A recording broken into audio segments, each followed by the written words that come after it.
Jadi jangan takut buat memulai usaha sekecil apapun itu, yang penting niatkan itu bisa jadi manfaat buat orang.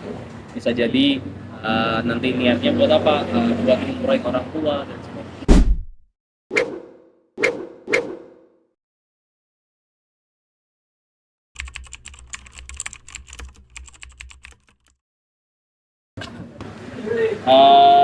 Sejak November 2015, berarti berapa? 8 tahun. Ya, hampir 8 tahun.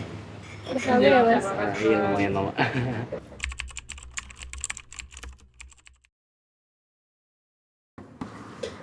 Nggak ada opsi lain. Jadi bayangan saya saat itu saya lulus kuliah tuh September 2015 saya wisuda.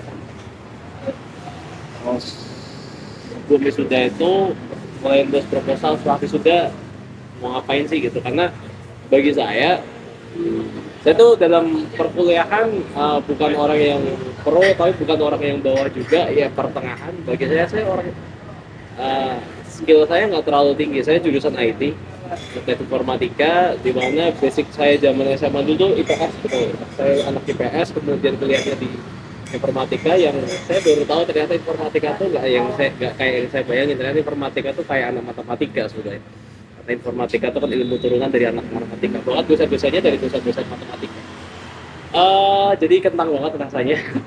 Dan selama alhamdulillah bisa lulus. Kemudian setelah lulus saya merasa skill saya di IT nggak terlalu tinggi dan di bawah standar-standar aja. Dan bagi saya kalau skill standar saya nggak akan bisa survive di tempat-tempat yang on the right place. Ketika nanti saya harus jadi seorang programmer, saya pun akan tertekan di situ. Akhirnya di situ saya berusaha untuk proposal apa yang harus saya lakuin, dan salah satu proposal saya, karena dulu memang udah mulai untuk itu udah diajarkan sama guru-guru saya, intinya sebisa mungkin tuh kita bisa jadi manfaat buat orang lain. Terus manfaat apa ya, minimal kalau kita punya usaha itu kan punya bisnis yang usaha itu kita bisa gaji orang, meskipun gaji orang itu bukan kita yang ngasih, Allah yang ngasih rezeki, tapi kan jadi wasilah rezekinya orang. Ketika kita jadi wasilah rezekinya orang, kita pun juga insya Allah ketika kita mengazamkan untuk jadi wasilah rezekinya orang, Allah pasti juga akan jadi rezeki. Jadi dorongannya seperti itu. Saya gimana sih supaya saya nggak risau atas rezeki saya? Ya saya tolongin orang. Ketika saya jadi wasilah rezeki orang, Allah juga akan kemudian nyukupin saya juga. Jadi setelah saya mulai September 2015 saya wisuda. Setelah itu saya order bikin gerobak. Dulu usaha pertama saya tepatnya itu di depan kampus, tempatnya di depan Gali Gilato yang sekarang sudah tutup. Dari 2015 di sana, karena itu ruko kosong, ruko ada dua yang pakai, sempat saya pinjam di depan emperannya. Sampai bisa di sana tuh sampai sekitar 2 tahunan bisa di sana, disuruh pakai aja. Terus kebetulan Allah kasih. Jadi intinya sih ketika kita mulai usaha dan memang tujuannya baik, bukan sekedar buat mengkayakan diri ya, tapi ada tujuan lain. Dan tujuan pertama saya itu bisa jadi wasilah rezeki orang. Setiap saya mulai usaha, nggak mungkin tidak, mesti saya melibatkan orang lain untuk membantu saya. Kata sekalipun saya bisa ngelakuin sendiri, cuman saya nggak mau, karena tujuan saya tuh ketika bikin usaha, setiap kita, saya punya beberapa usaha, ada es coklat, ada kemudian peternakan. Nah, setiap kemudian saya bikin usaha tuh dorongan saya tuh jadi wasilah rezeki. Jadi termasuk juga di kota itu tuh usaha yang kemudian saya dalami dan saya udah nge-hire orang. Kenapa sih milih ketoprak? Karena suka aja. Dulu saya kuliah di UNS dan suka makan ini. Cuma saya bukan orang masak, saya orang IT. So how? Gak gimana? Ya nyari-nyari sendiri gitu. Nyari-nyarinya pertama trial error, ya banyak errornya. Emang saya nggak punya basic masak sama sekali. But pernah nonton filmnya Toki Tiket yang bikin Taekwondo, Ruput Taekwondo itu kan dia datengin ke orang-orang menjual rumput laut mie itu. Jadi saya pun juga sama. Ya datengin, nanya-nanya, Mas gini resepnya apa sih Mas? Sambil nanya kayak mau pendidikan gini. Mas, ini kenaikan BBM, kenaikan barang-barang berkelas gini ngefek nggak sih ke jualan Mas gitu? Emang Mas setiap harinya butuhnya apa aja sih? Ketopraknya apa aja sih Mas butuhnya? Di situ kemudian kata butuhnya ini akhirnya bikin lah di UMS. Dulu gerobakan, gerobakan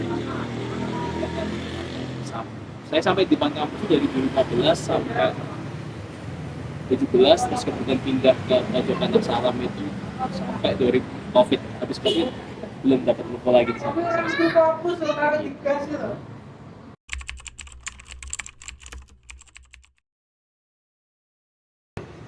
Oke. Karena dulu mainnya di kampus ya, dulu mainnya di kampus it's relatif lebih mudah gitu. Karena marketnya anak-anak kampus itu salah satu tips saya sih. Jadi saya pernah bikin usaha di non kampus, memang lebih ngos-ngosan. Tapi kalau bikin di kampus itu mahasiswanya ada berapa ribu dan mereka tinggal kos-kosan situ, maka ini kayak mendekati semut. Maka ini sarang semutnya kita deketin, tinggal kita buka usaha di situ, insya Allah jadi. Itu yang buat percepatan. Jadi kalau mau usaha percepatan salah satunya bikin buka kampus. Setelah kemudian oke, sekarang orang udah datang, terus gimana supaya orang tuh konsisten ke kita, uh, konsisten. Saya kenapa nggak lain? Yang pertama sih ada pelayanannya dulu. Jadi melayani orang gitu juga nyaman. Karena jujur aja ketika kita ke warung orangnya nyebelin kayak ngemut granat itu kan juga sebel juga gitu.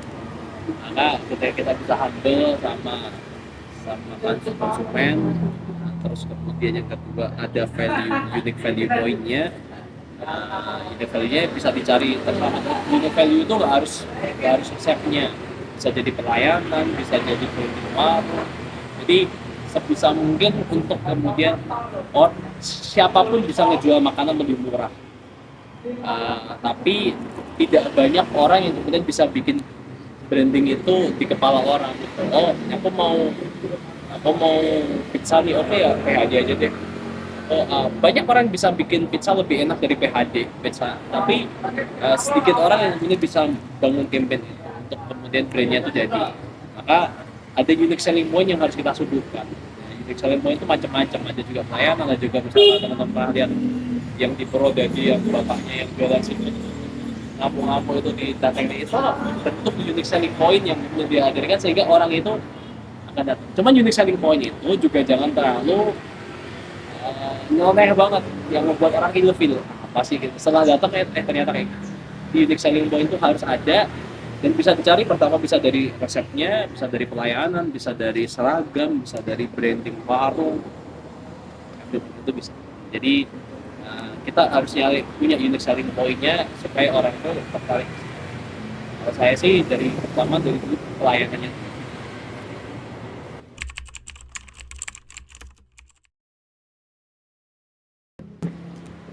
Oke, untuk kemudian dikatakan jadi poinnya jadi ada promo, ada salesing. Gimana supaya meningkatkan? Biasanya kita bikin programnya bulanan sih, gitu. Bulanan kita jujur aja kalau kemudian yang saya lakuin paling saya belum garap Instagram saya lebih detail, tapi biasanya setiap 2 atau 3 bulan itu biasanya kita bikin konten yang itu memang unik. Unik itu bukan sekedar review, tapi karena kita udah bosan setiap kali ada review. Tapi uniknya apa? Uniknya misal itu pada mulek piring dulu ngapain terus kita iklanin kayak gitu. Jadi memperbesar market lagi. Terus bagaimana supaya ada repeat order, kalau ada repeat order ya dari pelayanan tadi sehingga orang nyaman maka akan bisa balik lagi dan menu.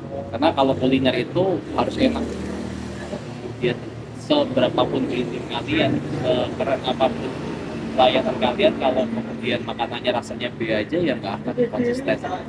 Jadi utamanya justru tetap di makanan, baru selanjutnya. Terus bagaimana meningkatkan ya tadi iklan. Biasanya kalau saya di buzzer bayar bikin konten sendiri atau kadang manggil influencer buat naikin traffic. Kalau promosi jarang, lebih ke manggil manggil manggil user tadi sih, bukan sebetulnya.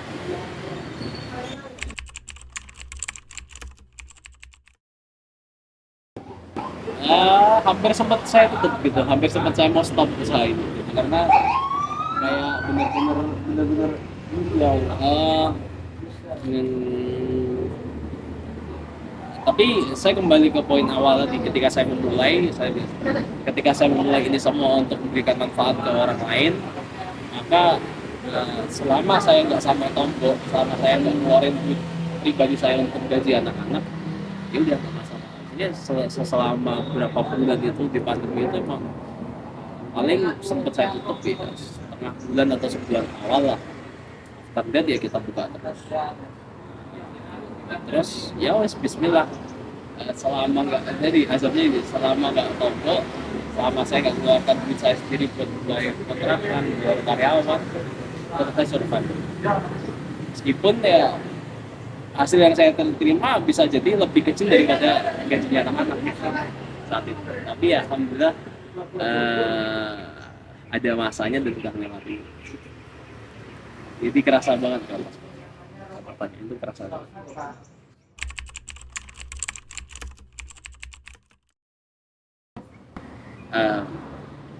Nggak ada solusi lain sih, memang substitusinya biasa itu yang akhirnya kita akan nggak bisa kontrol tentang kenaikan harga yang tiba-tiba jelas. Biasanya cabai sekarang standarnya 20.000-an, 23, tapi bisa jadi nanti satu saat bisa jadi 80.000.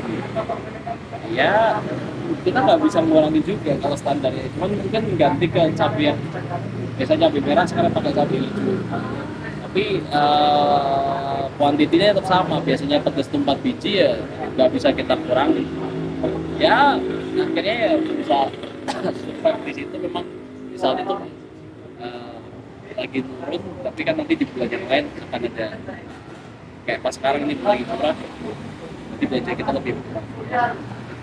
Itu udah sesuatu yang uncontrollable.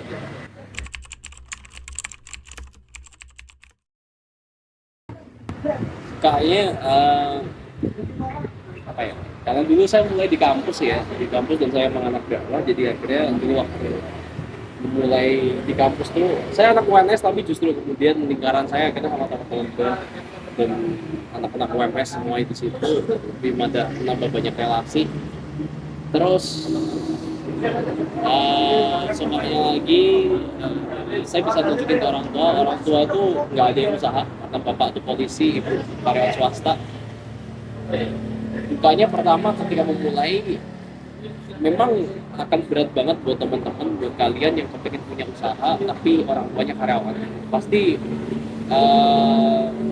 ada benteng dari orang tua untuk ngapain sih, fokus kerja aja yang pasti-pasti aja. Pasti akan ada kayak gitu. Berbeda mungkin mayoritas orang tua ya, tapi mungkin ada special case orang tua yang memberikan hak kepada anak. Tapi itu bagi aku minoritas. Kebanyakan orang tua tuh ya karena orang tua tuh pengennya anaknya seperti kayak dia atau bisa jadi lebih bagus daripada dia. Dan itu apalagi kalau orang tua kerja ya pengennya anaknya juga kerja juga, karena lebih pasti. Sedangkan usaha itu kan unpredictable.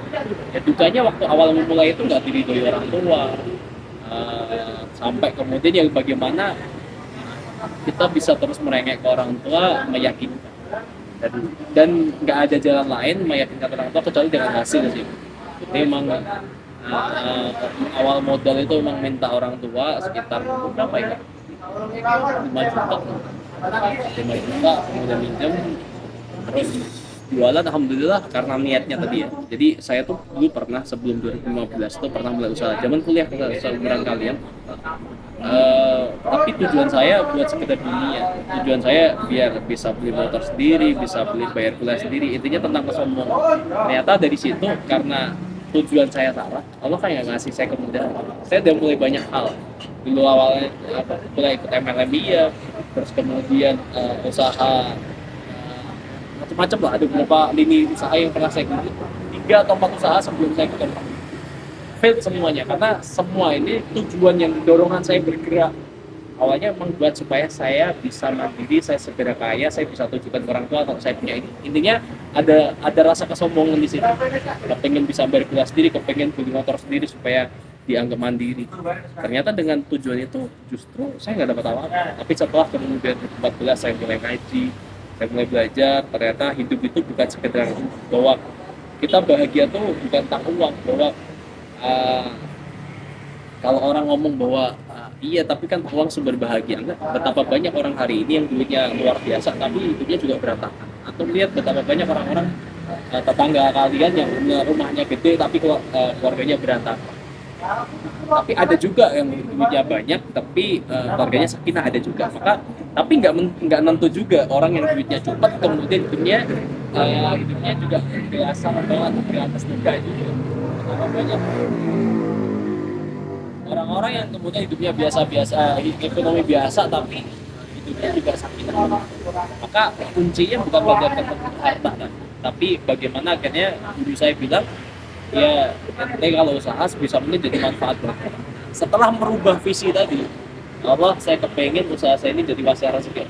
Allah kasih kemudahan dari mulai bangun tempat tadi. Dukanya tadi awalnya ditolak sama orang tua sampai kemudian saya menjalani hari pertama, kedua, karena saya nggak nyewa tempat sempat diusir juga, mas nggak boleh di sini mas. Di depan kampus awalnya di Dialogita terus nggak boleh, akhirnya saya pindah ke dekat Alfamart tapi di sana sepi banget, akhirnya pindah lagi ngeyel. Udah lah kalau nggak ngeyel, bahasanya kalau nggak ngeyel nggak makan deh, dari pindah lagi ke sana, pindah lagi. Dan malu banget rasanya, saya wisuda dari UNS kemudian September wisuda dari UNS, udah lulus kuliah kemudian jualan gerobakan. Nggak kayak gini cuman gerobakan doang, nggak ada cuman gerobak. Itu buka banget bagi saya, malu rasanya ada gitu. Kayak awal-awal tuh rasanya canggung, malu tapi ya terus untungnya sih tadi, untungnya saya punya satu tim karyawan yang bagus saya. Dukanya tentang malu memulai usaha. Nggak ada orang yang mulai usaha tuh mesti, setiap orang mulai usaha tuh pasti kayak malu, ragu, tidak temen yang ada. Padahal bisa jadi inspirasi bagi orang. Dukanya situ dan sukanya kemudian setelah ternyata Allah kasih kemudahan, begitu buka Allah kasih kemudahan. 2 tahun di depan kampus tuh kayak nggak ada gajian, rame terus gitu. Jadi bisa jadi karena visinya yang berubah, Allah kemudian kasih kemudahan. Dari setelah kemudian orang tua jadi trust, orang tua jadi ya udah, ternyata meyakinin orang tua tuh dengan hasil aja sih. Sebanyak apapun kita ngomong, setelah ternyata ada hasilnya orang tua baru ternyata iya juga ya. Bahkan kalau sekedar nilainya dengan PNS ya lebih gitu, apalagi di tahun-tahun. Jadi bahwa ya berasa tuh ada nggak enaknya karena nggak nentu, tapi setelah enak ya bisa jadi lebih banyak daripada mereka yang kerjakan.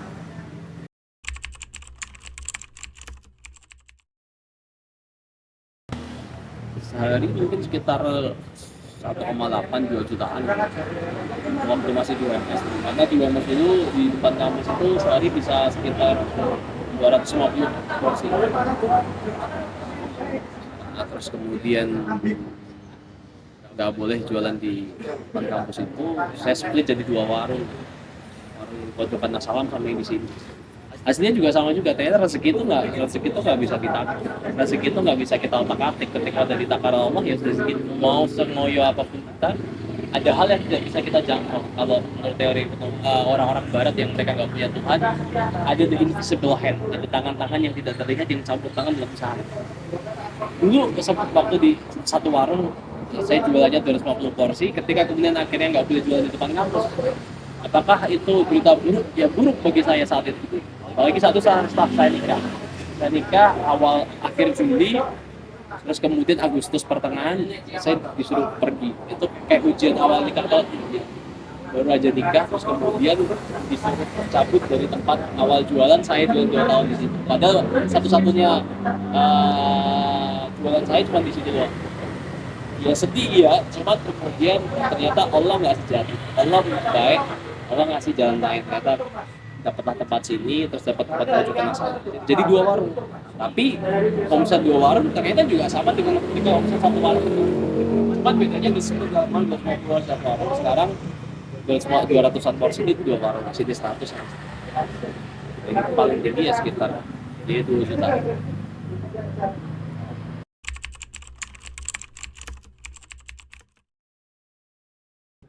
Kedepannya sih kepinginnya bikin, jadi karena ketoprak ini masih di sini, makanya belum terlalu banyak di Solo dan memang ada marketnya, ada banyak yang suka, makanya kepinginnya gimana bisa bikin di setiap satu kelurahan tuh ada satu gitu. Ya, minimal banget tuh satu sekarang kita bisa. Nah ini udah mulai produksi di rumah, jadi udah mulai produksi di rumah, jadi buat memperbanyak titik. Jadi mungkin nggak harus kayak gini ya, bisa jadi cuma diubahkan, tapi nggak perlu kemudian banyak-banyak, nggak perlu banyak-banyak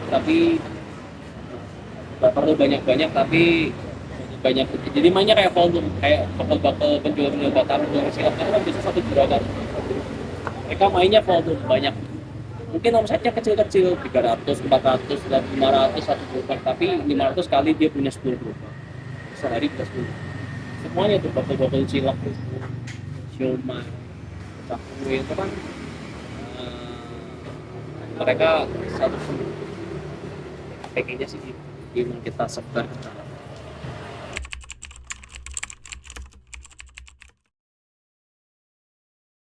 Oke. Buat teman-teman yang mau mulai usaha gitu, jadi mulai usaha tuh bukan tentang kalian pengen cepat kaya, tapi bagaimana bisa jadi manfaat bagi banyak orang. Jadi dorongannya lebih mulia, karena kalau dorongannya secepat cuma jadi kaya, banyak jalan menuju kalian kaya. Tapi kalau kalian dorongannya bisa jadi manfaat bagi orang, bahwa kita tuh dipesankan sama Allah tuh khairun nas atqaulina, sebaik-baik manusia tuh paling baik, paling yang baik itu yang paling banyak manfaatnya bagi orang lain.